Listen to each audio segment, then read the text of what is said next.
जानी, तुम सब कौन हो और मेरे घर में कैसे घुस आए?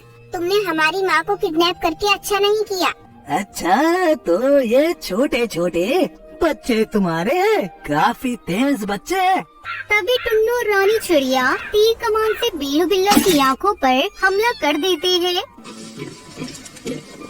एक बड़े से जंगल में बहुत सारे पक्षी रहते थे। उसी जंगल में टुनटुनी चिड़िया अपने 4 बच्चों के साथ रहती थी। टुनटुनी चिड़िया का पति कुछ दिनों पहले ही दुर्घटना में मर गया था। तब से टुनटुनी चिड़िया अकेले ही अपने 4 बच्चों का पालन पोषण कर रही थी। टुनटुनी बड़ी ही मुश्किल करके कुछ पैसे कमाती थी और उसी से टुनटुनी घर का खर्च चलाती थी। एक दिन टुनटुनी जंगल में मजदूरी करके वापस आ रही थी कि तभी टुनटुनी को अपने पति का पुराना दोस्त कालू कौवा मिलता है। अरे टुनटुनी भाभी जी, आप यहाँ कैसे? और बंटी कैसा है? अरे कालू भाई साहब, आपको नहीं पता क्या? कुछ दिनों पहले बंटी की मौत तो एक दुर्घटना में हो गई थी। बंटी के मर जाने के बाद 4 बच्चों की जिम्मेदारी मेरे सर आ गई। अपने घर का पालन पोषण करने के लिए यहीं पर मजदूरी करने आती हूँ। अरे टुनटुनी भाभी, बंटी के बारे में सुनकर बड़ा दुख हुआ, लेकिन आप इतनी दूर मजदूरी करने क्यों आती हो? आपके जंगल में भी तो मजदूरी होती होगी, आप वहीं मजदूरी क्यों नहीं कर लेती? हाँ कालू भाई साहब, मेरे जंगल में मजदूरी होती तो है, लेकिन बहुत कम दाम मिलते हैं और उन पैसों से मेरे बच्चों का पेट नहीं भर पाता है और न ही कुछ बचा पाती हूँ। इसलिए मैं थोड़ा दूर आने का कष्ट उठा लेती हूँ। कम से कम मजदूरी तो अच्छी मिल जाती है यहाँ। अच्छा ठीक है भाभी जी, जैसा आपको ठीक लगे। कालू भाई साहब, अब मैं चलती हूँ। मेरे 4 बच्चे मेरी राह देख रहे होंगे। तब तक आप लोग कमेंट में बताएं 3 + 9 + 1 कितने होते हैं।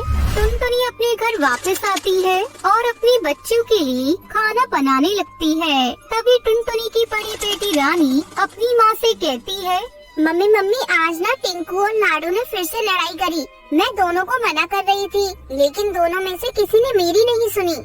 कितनी बार तो इन लोगों को समझा चुकी हूँ कि ऐसे लड़ाई झगड़ा मत किया करो, लेकिन ये लोग मेरी बात सुनते ही कहाँ हैं। और मम्मी, आज स्कूल की टीचर भी हम चारों को स्कूल की फीस मांग रही थी। मैंने उनसे कह दिया कि मैं मम्मी से पूछकर आपको बताती हूँ। अब बताइए मम्मी, मैं टीचर से क्या कहूँ? अरे मुझे तो तुम सबकी फीस के बारे में बिल्कुल भी याद नहीं था। अगर याद होता तो कालू भाई से थोड़ी मदद ले लेती। अब मुझे कल अपने मालिक से बात करनी होगी, उसके बाद ही मैं कुछ बता पाऊंगी। रानी बेटा, तुम ना अपने टीचर से कुछ दिनों की मोहलत मांग लेना। ठीक है मम्मी, मैं टीचर से कहूँगी। अगर टीचर मान जाती है तो ठीक है, वरना फिर हम सबको अपना स्कूल छोड़ना पड़ेगा। तभी घर में बाकी बच्चे एक साथ आते हैं और अपनी माँ से कहते हैं, मम्मा हमें खाना दे दो। हाँ चलो, तुम चारों बैठो, मैं तुम सबको खाना देती हूँ। टुनटुनी अपने 4 बच्चों को खाना निकाल कर देती है। 3 भाई बहन खाना खाकर घर से बाहर निकल जाते हैं।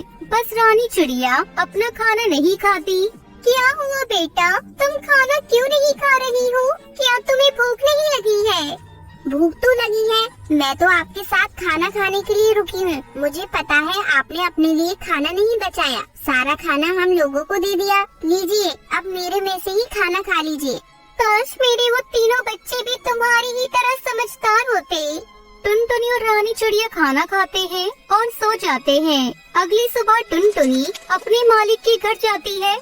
मालिक, मुझे आपसे थोड़े से पैसे उधार चाहिए। मुझे अपने 4 बच्चों की स्कूल की फीस देनी है। हो सके तो मुझे कुछ पैसे उधार दे दीजिए। थोड़ा थोड़ा करके मजदूरी से काट लेना। ठीक है टुनटुनी चिड़िया, ये लो, तुम अपने बच्चों की फीस जमा कर दो। मैं धीरे धीरे तुम्हारी मजदूरी में से काट लिया करूँगा। बहुत बहुत शुक्रिया मालिक। टुनटुनी खुशी खुशी पैसे लेकर अपने घर लौट रही थी कि तभी वहाँ पर बिल्लू बिल्ला टुनटुनी चिड़िया को देख लेता है और उसके हाथ में इतने सारे पैसे देखकर बिल्लू बिल्ला टुनटुनी चिड़िया को किडनैप कर लेता है। कालू को वो टुनटुनी चिड़िया को किडनैप होते हुए देख लेता है और तुरंत टुनटुनी के घर आकर टुनटुनी के 4 बच्चों को ये बात बताता है। बच्चों, मैं कालू कौवा हूँ, तुम्हारी माँ को किडनैप कर लिया है। मैंने उन्हें किडनैप होते हुए देखा है। तुम सब चलो मेरे साथ, अपनी माँ को बचा लो, वरना पता नहीं शैतान तुम्हारी माँ के साथ क्या करेगा। कालू कौन सभी को बिल्लो बिल्ला के इलाके में छोड़ देता है। टुनटुनी के चारों बच्चे बिना किसी डर के उसके घर में घुस जाते हैं। बिल्लू बिल्ला जैसे ही चारों बच्चों को अपने सामने देखता है। जानी, तुम सब कौन हो और मेरे घर में कैसे घुस आए? तुमने हमारी माँ को किडनैप करके अच्छा नहीं किया, अब मैं तुझे नहीं छोड़ूंगी। तुमने हमारी माँ को पकड़कर हमसे जो दुश्मनी मोल ली है ना, इसकी कीमत तुम्हें चुकानी ही पड़ेगी। हमारी माँ को छोड़ दो, वरना अंजाम अच्छा नहीं होगा। अच्छा, तो ये छोटे छोटे बच्चे तुम्हारे हैं, काफी तेज बच्चे हैं और जुबान तो इनकी उससे भी ज्यादा तेज है, लेकिन तुम लोग मेरा कुछ नहीं बिगाड़ सकते। बस बहुत हुआ, अब तुम हमारी माँ को छोड़ दो, वरना क्या छोटी चिड़िया। तभी टुन्नू और रानी चिड़िया तीर कमान से बिल्लू बिल्ला की आंखों पर हमला कर देते हैं। बिल्लू बिल्ला की दोनों आंखें फूट जाती हैं। तभी टुनटुनी अपने चारों बच्चों को लेकर अपने घर वापस आ जाती है। देखो बच्चों, अगर साथ मिलकर बिना लड़ाई झगड़ा करके रहेंगे तो हमें कोई भी नहीं हरा पाएगा। इसलिए तो कहते हैं एकता में बल है, और तुम सभी एक साथ रहना।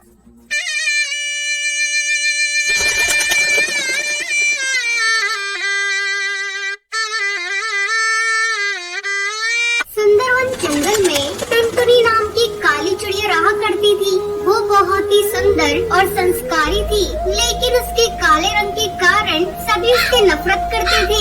उसकी सभी सहेलियां भी उसे काली कलूटी कहकर बुलाती थी। एक दिन टुनटुनी चिड़िया के माँ बाप उसकी शादी बंटी कबूतर से तय कर देते हैं, लेकिन बंटी कबूतर की माँ बबली कबूतरी टुनटुनी चिड़िया के काले रंग को देखकर अपने बेटे की शादी टुनटुनी चिड़िया से नहीं करना चाहती थी, पर मोटा दहेज देखकर मान जाती है और इस तरह टुनटुनी चिड़िया की शादी बंटी कबूतर से हो जाती है। शादी के अगले दिन टुनटुनी चिड़िया की सास उससे कहती है, अरे ओ काली कलूटी, आज शाम को तेरी मुँह दिखाई है, तू तैयार हो जाना और मेहमानों के लिए पकवान भी बना लेना। ठीक है माँ जी, मैं सब कर लूँगी, आप टेंशन मत लीजिए।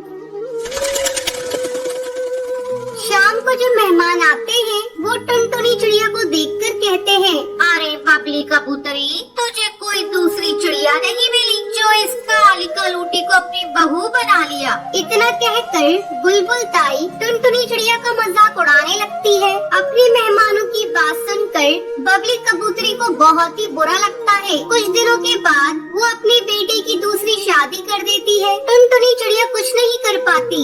नई बहू बहुत ही गोरी और खूबसूरत थी। टुनटुनी चिड़िया आंसू बहाती हुई अपनी सास से कहती है,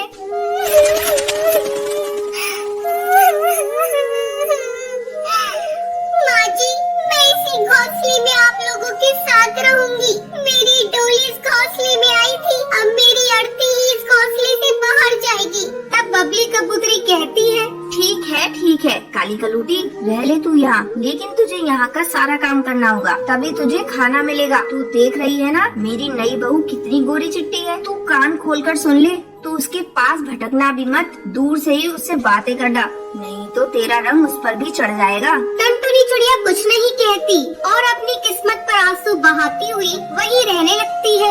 एक दिन बबली कबूतरी अपनी नई बहू से पानी मांगती है। अरे ओ मेरी नई बहू, जरा मुझे पानी तो देना। नई बहू अपने मेकअप करने में व्यस्त थी। वो टुनटुनी चिड़िया से कहती है, तुम देख नहीं रही हो, मैं मेकअप कर रही हूँ, जा माँ जी को पानी दे दे। टुनटुनी चिड़िया पानी लेकर जाती है। माँ जी, ये लीजिए पानी। टुनटुनी चिड़िया की आवाज सुनकर बबली कबूतरी चिढ़ जाती है। तुझसे किसने पानी मांगा? मैं तो अपनी नई बहू के हाथ से लाया हुआ ही पानी पीऊंगी।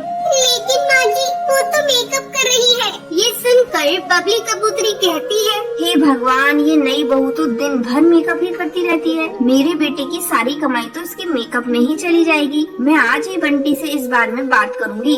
शाम को जब बंटी कबूतर काम करके घोंसले में वापस लौटता है, तब बबली उससे कहती है, बेटा तू जरा नई बहू को समझा, सारा दिन मेकअप करती रहती है, उसे मेकअप करने की क्या जरूरत, वो तो खुद ही इतनी गोरी है, बेकार के पैसे क्यों खर्च करती है। उसकी ये बातें नई बहू सुन लेती है और कमरे से बाहर आती है। चुप रही बुढ़िया, तुझे क्या पता मेकअप क्या होता है, ये सब मेरा है और ये जो भी कमाता है उस पर मेरा अधिकार है। इतना कहकर नई बहू अपनी सास को धक्का दे देती है। गिरने के कारण बबली कबूतरी की कमर में चोट लग जाती है। वो कई दिनों तक बिटिया उसकी खूब सेवा करती है। अपनी बहू को सेवा करता देख बबली कबूतरी कहती है, बहू मैं तेरी गुनहगार हूँ, तू मुझे छोड़कर चली क्यों नहीं जाती, क्यों रोज रोज अपमान सहती है। माँ जी मैं आपको छोड़कर नहीं जाऊंगी, आप जैसी भी